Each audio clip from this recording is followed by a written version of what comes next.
여러분 안녕하십니까? 4월 29일 목요일 뉴스투데이 시작합니다. 오늘 코로나19 신규 확진자는 오늘도 700명이 넘을 것으로 예상됩니다. 정부는 백신 접종률을 높이기 위해 백신을 맞은 사람들은 해외에 다녀오거나 확진자와 밀접 접촉해도 자가격리를 면제해 주기로 했습니다. 김세로 기자입니다. 어젯밤 9시까지 집계된 코로나19 신규 확진 환자는 630명. 자정까지 집계한 환자 수를 더하면 오늘 신규 환자 수는 700명대 안팎이 될 걸로 보입니다.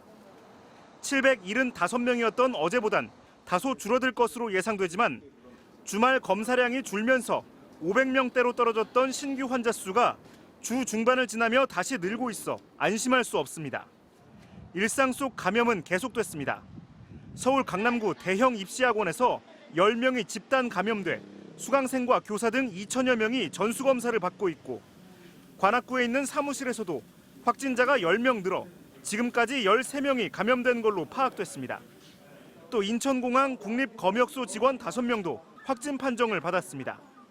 이런 가운데 정부는 국내에서 백신 접종을 마치고 2주간의 항체 형성 기간을 보낸 접종 완료자에 한해 다음 달 5일부터 자가격리 조치를 면제해 주기로 했습니다. 검사 결과 음성이거나 증상이 없다면 해외에 다녀오거나 확진자와 접촉해도 격리되지 않지만 14일 이내에 2차례 검사를 받아야 합니다. 또 남아공이나 브라질 등 변이 바이러스가 유행하는 국가에서 입국한 경우는 예외입니다. 백신을 접종하면 사람이 많은 시설을 이용하거나 해외를 오가는 데에도 어느 정도의 편리함이 있을 것입니다. 하지만 정부는 해외에서 접종을 완료한 사람은 자가격리가 면제되지 않는다며 앞으로 상호주의 원칙이나 협약 등을 통해 순차적으로 인정해 줄 계획이라고 밝혔습니다. MBC 뉴스 김세로입니다. 정부가 국내에서 코로나19 백신을 맞고 신고된 이상 반응 가운데 4건에 대해 처음으로 피해 보상을 결정했습니다. 코로나19 예방접종 대응 추진단은 그제 예방접종 피해보상 전문위원회 회의에서 이같이 결정했다고 밝혔습니다.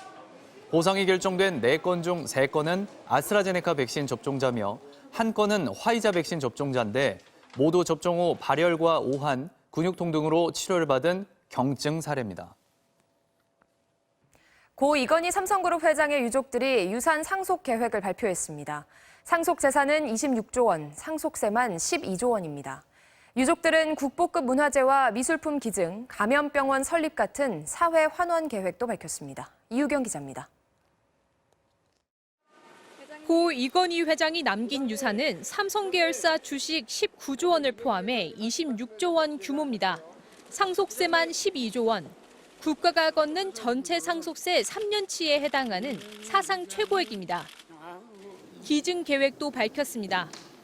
국보 14점과 보물 46점을 포함한 문화재 21,600점은 국립중앙박물관에, 김환기와 피카소가 포함된 근현대 미술작품 1,600점은 국립현대미술관에 기증하겠다고 했습니다.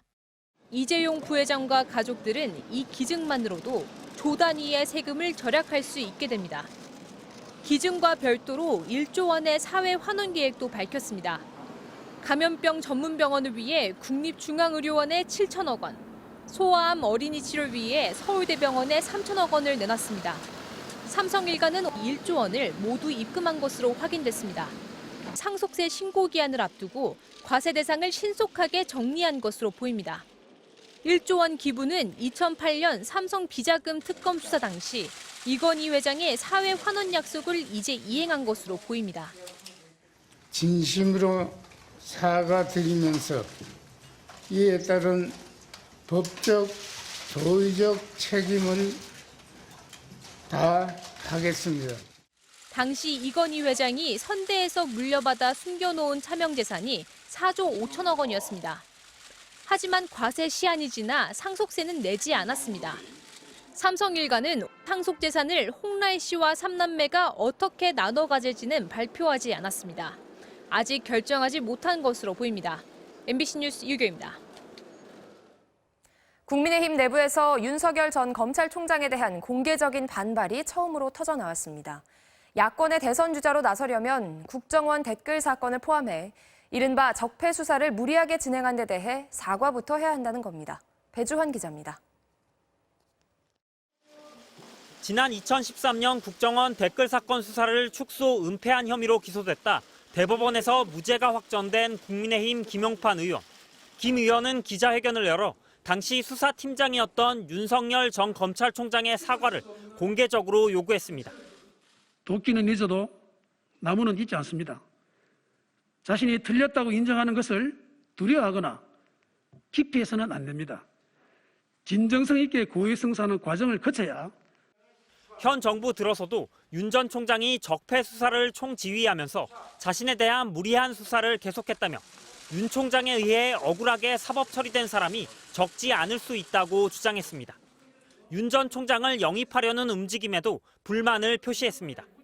적폐청산을 실제 실행한 행동 대장격은 사실 윤석열 총장 아닙니까? 윤석열만이 대안이고 답이다라는 데서는 동의할 수 없고. 김 의원은 기자회견에 앞서 유력 주자가 없다고 민주당이 우병우 전 민정수석을 영입하겠냐고 말했던 자신의 작년 인터뷰 기사를 국민의힘 의원들에게 전달한 것으로 확인됐습니다. 이 같은 반발에 대해 국민의힘 지도부는 일단 거리를 뒀습니다. 공직을 수행하는 과정에 있었던 결정 때문에 본의 아니게 피해를 입었다고 생각하는 사람들이 있을 수 있습니다. 본인이 그런 문제를 정리할 필요가 있다고 저는 그렇게 보고 있습니다.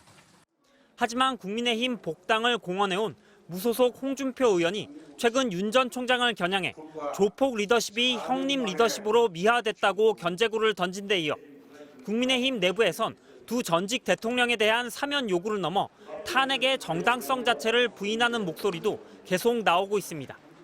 이 때문에 이런 당 안팎의 분위기가 향후 윤 전 총장 영입에 갈등의 불씨가 될 수 있다는 전망도 나옵니다. 김 의원의 기자회견에 대해 윤 전 총장 측은 반응을 내놓지 않았습니다. MBC 뉴스 배주환입니다. 오늘 새벽 경기도 안산에서 면허 없이 승용차를 몰던 10대 청소년이 골목에 세워져 있던 버스와 승용차 등 차량 10대를 들이받았습니다. 부산에선 요금소를 지나던 버스가 가드레일과 부딪혀 승객 29명이 다쳤습니다. 밤사이 사건 사고 양소연 기자입니다. 가드레일 기둥이 옆으로 휘어졌고 바닥에는 부서진 차량 잔해들이 곳곳에 널려 있습니다. 오늘 새벽 0시 20분쯤 경기도 안산시 부곡동에서 카니발 승용차가 갑자기 주차된 차량을 들이받기 시작했습니다. 차 문이 완전히 찌그러졌고 손잡이도 떨어져 나갔습니다. 차 뒤로는 부서진 유리 파편 등 차량 잔해들이 여전히 남아있어 사고 당시 충격을 짐작케 합니다. 파란색 트럭이 거의 찌그러져가지고 있더라고요. 그래서 경찰분들도 한 15분? 승용차는 주택가 골목을 옮겨 다니며 세워져 있던 차량 10대를 들이받은 뒤 멈춰섰습니다. 가해 차량 운전자는 10대 청소년. 부모님 차를 몰고 나왔다 사고를 낸 걸로 드러났습니다. 골목을 들어가가지고 돌면서 다 부분 여러 군데를 치우가지고 미성년자의 무면허 남자애로. 경찰은 차량을 운전한 10대를 상대로 정확한 경위를 조사하고 있습니다. 바퀴가 주저앉아 한쪽으로 기울어진 버스를 견인차가 옮기고 있습니다. 어제 저녁 8시 20분쯤 부산 사상구 백양터널 요금소를 지나던 급행버스가 요금소 가드레일을 들이받았습니다. 이 사고로 버스에 타고 있던 승객 등 29명이 타박상을 입어 치료를 받았습니다. 경찰은 버스기사 60살 최모 씨가 미처 앞을 확인하지 못해 사고가 난 걸로 보고 정확한 경위를 조사하고 있습니다. MBC 뉴스 양소연입니다.